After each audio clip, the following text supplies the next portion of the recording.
బొప్పస్కాయ, కరుబూజకాయ, పుచ్చకాయ,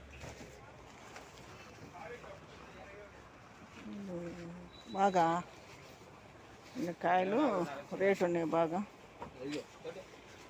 అన్నీ ఇప్పుడు 5-6 కొట్లు తిరిగా, ఏ కొట్లో కూడా తక్కువ లేవు రేట్లు. కరుబూజకాయ, పుచ్చకాయ, దోసకాయ ఉంది, దోసకాయ అంట అది కేజీ 30 రూపాయలు అంట. దోసకాయ మొత్తం దోసకాయ టైప్లో ఉంది, అది సేమ్ దోసకాయ ఇలా ఉంది. 36 రూపాయలు చెప్పాడు కేజీ. అన్ని కేజీలు లెక్కే. కరుబూజకాయ అయినా ఏదైనా సరే, బొప్పస్కాయ అయినా పుచ్చకాయ అయినా మరి దోసకాయ టైప్లో ఉంది అది. అవైనా ఏవైనా సరే అన్ని రేట్లు కేజీలు. దీంట్లో ఏరుతున్నాం మేము. పచ్చిలు ఉన్నాయి మరి పచ్చి కావాలి. పచ్చి అయితే మేము ఎట్లా అమ్ముకుంటాం? ఇప్పుడు అమ్ముకోవటానికి కావాలి కదా మరి. పచ్చి మాకు అది పండి మళ్ళీ పడతీయలేదు మరి. మళ్ళీ ఇంటికా పండపోతే మళ్ళీ బాధ కదా. పచ్చికాయలే కాకు. ఆ బాక్స్ ఏరి ఆ పక్కన పెట్టుకున్నాడు. ఆ అబ్బాయి సీఎం పంపిస్తాడంట. మరి సీఎం వచ్చి అడుగుతున్నాడు. నేను సీఎం అమ్ముతాడు మరి. ఏరి పెట్టుకోండి అక్కడ. అమ్మటాకు కదా ఇంట కాయలు.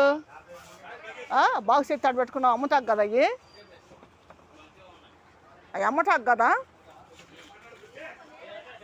అవి. ఆ బాక్స్ అమ్మేది కదా అంటే ఎత్తి ఆడ పెట్టుకున్నాడు.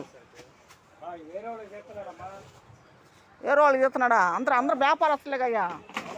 మంచి ఏరి ఆడ పెట్టుకొని సిమెంట్ కాయలు వేస్తారు మాకు. పెద్ద సైజే వేయచ్చుగా, సైజు వేయచ్చుగా. నీకు సీఎం అడిగా నేను వచ్చి నిజమే పాపం. ఈ మాటలు చెప్తారు భలే.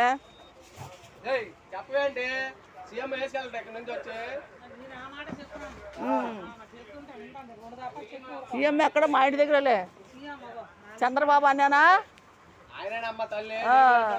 మరి వాళ్ళ ఇంటి దగ్గరే మేము అక్కడే. నేను అమ్ముతానులేదు బాబు. మళ్ళీ ఆ మాట ఏంది? నేను ఎట్లా అమ్ముతాను?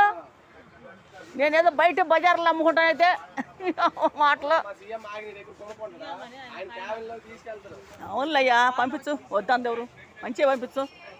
చంద్రబాబు అన్నకి మంచి కాయలు పంపి. మరి మరసమటి కాయలు ఆడతాం మరి. మంచిగా పంపించు, మంచిగా పంపించాలి మరి. ఏందా గడుపుతుంది కదా. అవును.